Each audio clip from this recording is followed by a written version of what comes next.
Is it true? Were you behind the Joe Morgan thing back in the day? Yeah, a couple friends of mine and I back in early 2000s. Yeah. Send each other so many texts and emails complaining about the way that baseball was written about and talked about that one of my friends, Dave King, said we should just start a blog so that we don't have to bother each other. Just every time we see something we don't like, we write it down. So we started this blog called Fire Joe Morgan. We didn't think very long about the title of the blog. It was a bad. I didn't never like what we decided to call it because he wasn't the only problem. Right. There were many problems. So we just started this thing where every time someone said something or wrote something stupid about baseball, we would make fun of it. And then Will Leach was running Deadspin at the time and started linking to us. And suddenly this thing, we went from having 8 readers a day, which was the 4 of us and then 4 of our friends, to like 15, 20,000 very quickly. And it was wild. And we were anonymous. We had decided, again, with no thought. I can't explain how little thought we put into this. We had made ourselves anonymous. And so eventually it was like, well, this is weird. Like, I feel like the accused have a right to face their accusers here. So we came out and announced who we were. At the time I was writing on The Office, and I played the character Mose on The Office, Dwight Schrute's ghoulish beet farming cousin Mose. And so then all these articles got written that was like, this sports blogger is Mose from The Office. Yes. Yeah. Putting 2 and 2 together. Yeah, and then that made the readership go up even higher. And the whole thing was very weird. So Joe was emblematic, is what you're saying. Joe was emblematic, yes, the way that he talked about baseball on the Sunday night broadcast. What's wrong? What is wrong? He was very dug in. This was right when Moneyball was changing everything, right? The book had come out, and people were beginning to think that batting average isn't a good way to analyze how good a baseball player is. There are other stats that are better, and there was an old school crew of people who were saying, no, this is the way we've always done it. I played baseball. I know how to analyze baseball. You can't tell me. A computer can't tell me, blah, blah, blah, blah, blah. So there was just this division. It's pretty much gone now. Like, we couldn't do that blog now because now people have generally accepted that OPS is a better stat than batting average. But at the time, there was this real division between the old school guys and the new school guys. And so it was just the old school guys refusing to listen to reason. So you were blogging on behalf of metrics, is what you're saying? Yes. That's and groundbreaking. The way you say that makes me think that I wasted my life.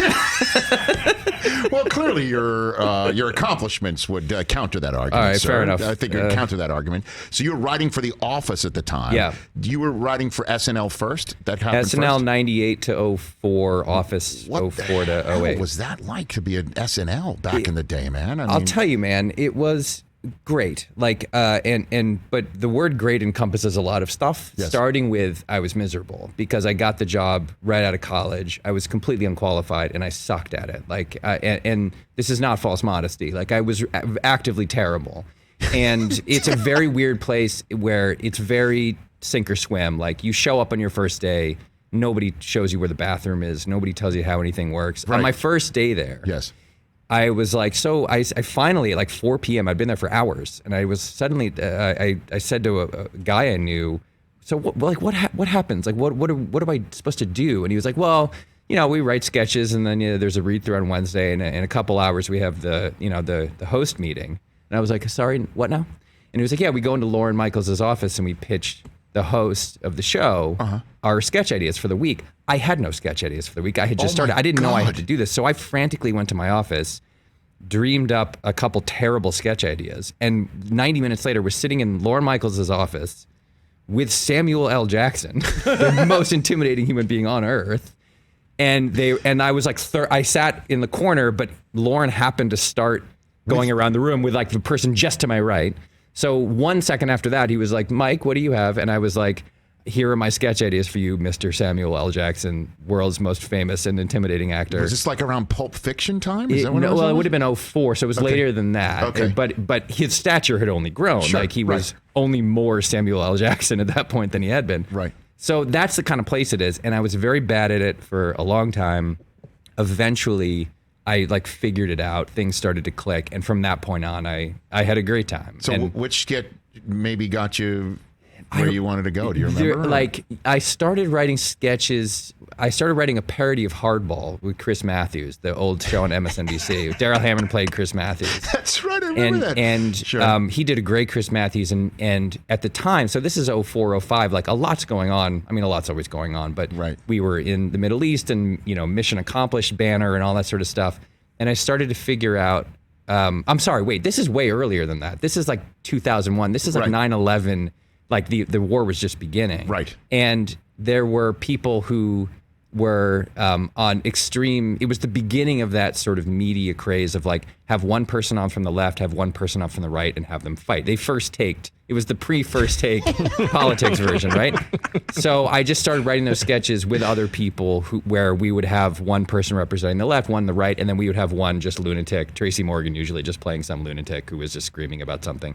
Those, like, once I figured out, okay, I'm seeing something in the culture and I understand how to present it, then the job got a lot easier. Well, I mean, Michael Schur, the author and writer, creator, producer right here on the Rich Eisen Show. We had Tracy Morgan on. When did we have him on, guys? Like 2 months ago when he called in? He called in and told a story about he met Lorne Michaels for the first time outside of Yankee Stadium. Sure. Not going to the game, but he was scalping tickets. Great. And what, he's selling cocaine? Is that what he said as well? I mean, it's what he said, right? He said, pretty much. right? Scalping tickets, selling cocaine. That's what he was doing, all of that stuff. Great. And what, you got any good Tracy Morgan? He was my office mate for my second and third years at the show. I don't know that I ever saw him in my office. Like, he wasn't. And by the way, that's not rare. Like, there's some actors on that show write a lot of stuff. Some don't. Like, there's any number of different ways you can function at the show. Right. But he was my office mate, and I literally never saw him. But he did give me, for the first time in my life, he gave me a nickname. I'd never had a nickname in my life until Tracy started calling me Sure Shot.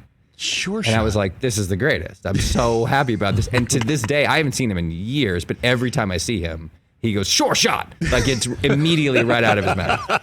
It's good, the best. That is the best. Yeah. Hey, you watched all the way to the end. Thanks for that. Watch more right here.